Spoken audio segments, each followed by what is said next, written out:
Hey, what's up, YouTube? So, oh man, I am going to be a bit lazy here because I just got back from watching Wrestlemania. I'm like full of food, had a few drinks. No, I'm not drunk, just had a few drinks.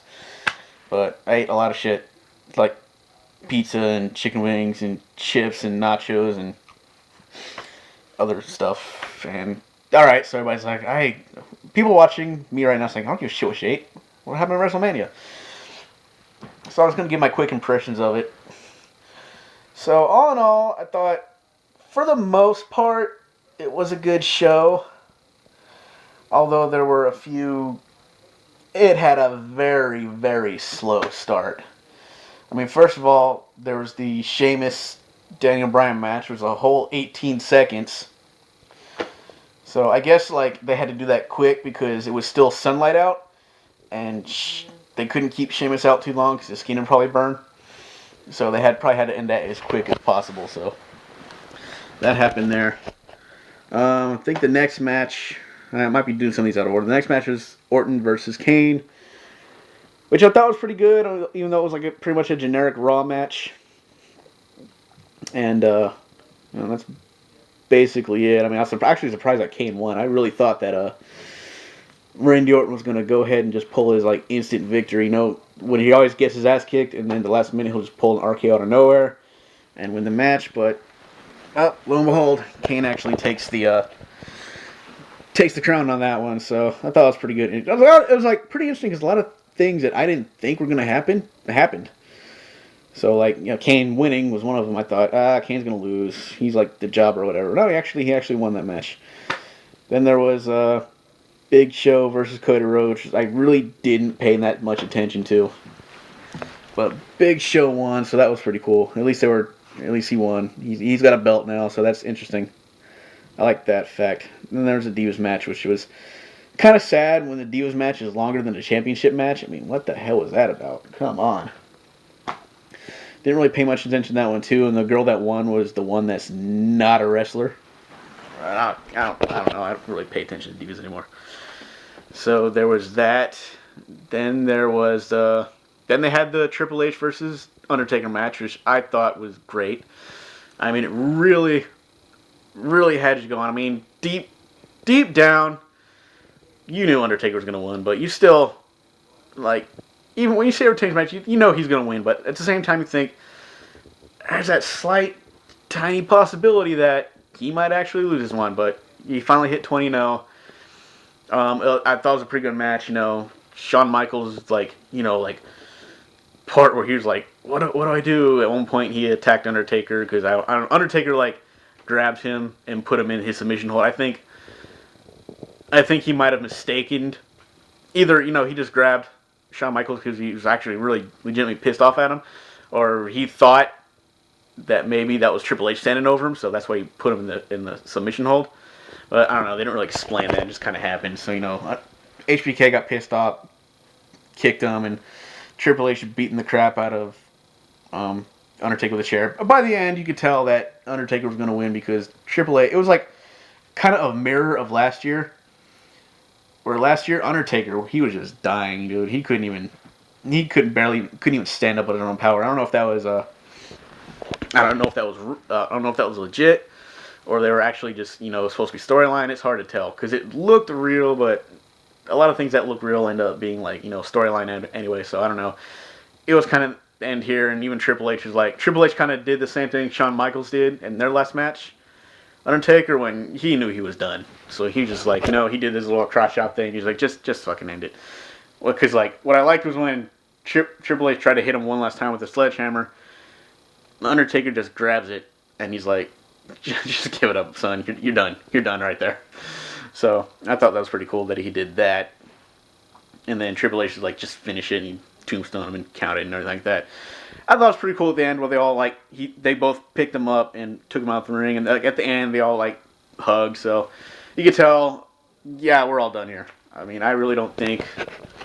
I don't know. Triple H himself might have a few more matches left him in the future. I think he's gonna be like doing the business side more often, and chances are, like every once in a while, he will be dragged into a match that he may or may not want to do.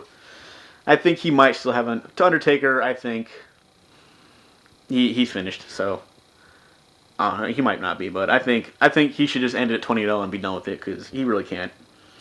He can't hold it no more. I mean, he had his time. He's good. You know, all due respect. And you know, I'm like a big Undertaker fan. Back a couple years ago, people were like telling me, "Oh, Undertaker, yeah, he's done. He should." I'm like, "No, he's still got it in him, damn it." But now it's like I kind of agree with like, all right, like he did his thing and he cut his hair. He did the whole thing because like you're wondering what he had under that hood, and he had a pretty much kind of like a mohawk. I mean, he still had hair on the sides, but it was sort of done mohawk. I thought it was pretty good look for him actually. So I thought it was a good match. Then there was the Team Teddy versus Team John Laurinaitis match. Team Johnny match. I already knew that Team Johnny was going to win because that's the direction that WWE always goes. Always wants like the asshole dude in charge. But at least on the bright side, there is a bright side to that. At least you know you won't have any of the wrestlers complain about the hazardous work environment anymore. So like, oh, how dare, this is a dangerous work environment. They want me to wrestle? I'm supposed to wrestle for things? I mean, if I want to be a champion and win a match, I have to wrestle? Pshaw! How dare they ask me to do my job? How dare they ask me to do what I'm here for? If I wrestle, I could hurt myself, and it's an unsafe environment. We just can't have that. So, thankfully, luckily, that looks like that's coming to an end. So, thank God. So, hopefully, don't do that anymore. You know, Theodore Long's still gonna be around, and you know, Zack Ryder's one that ended up losing because, like, I guess Eve got in there. And Zack Ryder's like, "What are you doing here?" He got the distraction, and Miz pinned him. So the moral of the story is, do not bring your girls to ringside. All right. See what happened to you, Daniel Bryan. See what happened to you, Zack Ryder. All right. Don't bring these girls to ringside. There's a reason why when people go on big matches, they abstain from like doing anything with their girlfriend. All right, because shit like that happens. There you go.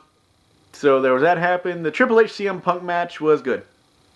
I thought it was like one of the better. It was like I'm gonna say it was like the second best match of the night, next to Triple H and Undertaker. You know, Triple H and Undertaker was gonna be like the big match of the night. Come on, because that was like the end of the era match.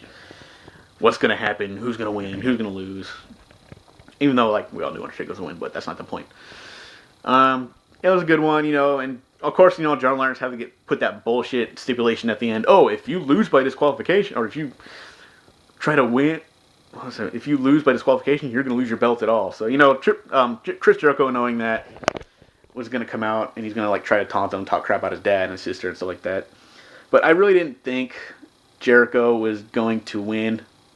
So I'm pretty sure the only reason they even brought him in is to have some kind of fresh opponent for CM Punk at WrestleMania, because I think everybody's kind of getting tired of the same old, always fighting the same guys.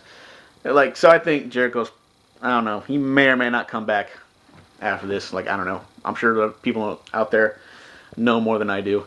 And then there was the Cena versus Rock match, which was, it was decent. I honestly thought they were going to give it to Cena. I mean, but I was actually kind of surprised The Rock did win. I thought, well, Cena might win because, he never actually loses a match cleanly. And he actually did this time, so maybe this is what's going to lead to the much-rumored Cena heel turn, which I think would be interesting. I mean, everybody wants to see it. Everyone wants to see the Cena heel turn. I don't think it's going to happen. I'm pretty sure Cena's going to come out on Raw and just be like, hey, I lost. It was a good match. He'll give respect, and I don't think he's going to do anything like super like angry and go back to his heel ways. Even though he should, he probably most likely won't. So, and that was it. Oh yeah, and before the Rock Cena match, there's just some really pointless musical numbers. I mean, I just don't care. All right, first you had that. Those people come out when they sung like the main theme song to oh shit, Family Guy's about to come on. Main theme song to WrestleMania, and then you got the other main theme song, and it just dragged on longer than it should. The Flow Rider one, that was like almost like a 10-minute segment. The band before that, I forgot the name of it, MGX or whatever he's calling himself. Like, that was... It was short, how it should have been. The other one just kept going. It's like, just when you thought he was fucking done singing, that chick comes out. And it goes on for like another 10 minutes. It's like, oh, just stop. I want to see the match. Come on. And, you know, they finally got to that, so... And that was WrestleMania in a nutshell, so... I do think the main event of this year was way better than last year. The Cena... The Cena versus Miz match of last year was just so boring and stupid. This one was actually more interesting. So it was pretty cool. Pretty cool WrestleMania overall. Like I said, extremely slow and pointless start. Picked up around the middle. Dropped once more during the team match. And then picked up again around CM Punk and ended pretty good. So, all in all, decent WrestleMania, and a lot of people might think it sucked, but I still thought it was pretty interesting. So, alright, that's the end of that. I'll see you guys around and stuff. So, have a nice day, YouTube.